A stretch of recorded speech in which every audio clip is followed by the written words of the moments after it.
বোনটাই আর আমারে জীবিত বের হয়ে গেল না। একটা মৃত্যু কথা কব না, বাবার লাশ সামনে রেখে বলতেছি, সবাই চুপ করো।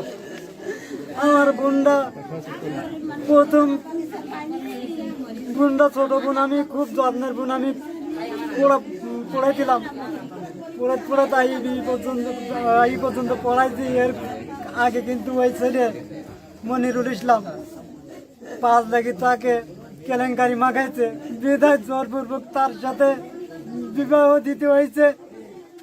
ওই কেলেঙ্কারি নিয়ে ঘরে থাকবো না তাই, কিন্তু তার মা বাপ আজ পর্যন্ত সেই সম্পর্ক মানি নেয়নি। ওর ওই মা বাপ বলে কেনার মাই বাইরে বার করতে আমার ভিটি বাড়ি সব চলে গেলে ওই সম্পর্ক আমি মেনে নেব না। আজ পর্যন্ত 2টা ছেলে, একটা 8 বছর আর একটা 4 বছর।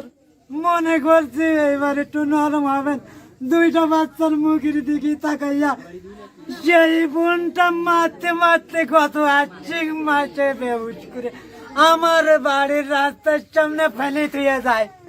তারপরে আমি ওই বোন ওই রাত্রি কান্তি স্বাস্থ্য কেন্দ্রে কালীগঞ্জের থানায় আমি হাসপাতালে ভর্তি করি। ভর্তি করার পরে ওখান থেকে আমার বোনটা জানে বাঁচিয়ে আমি বাড়ি আনার পরে তারা আবার ফোন দেয় যে আমরা আর এইরকম পারবো না, আমাদের চাগে আরেকটা বাদ দাও।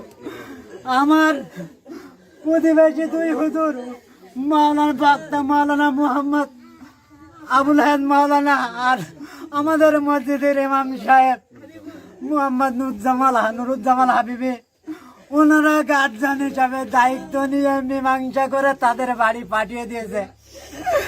সেই বোনটাই আর আমারে জীবিত বের হয়ে গেল না।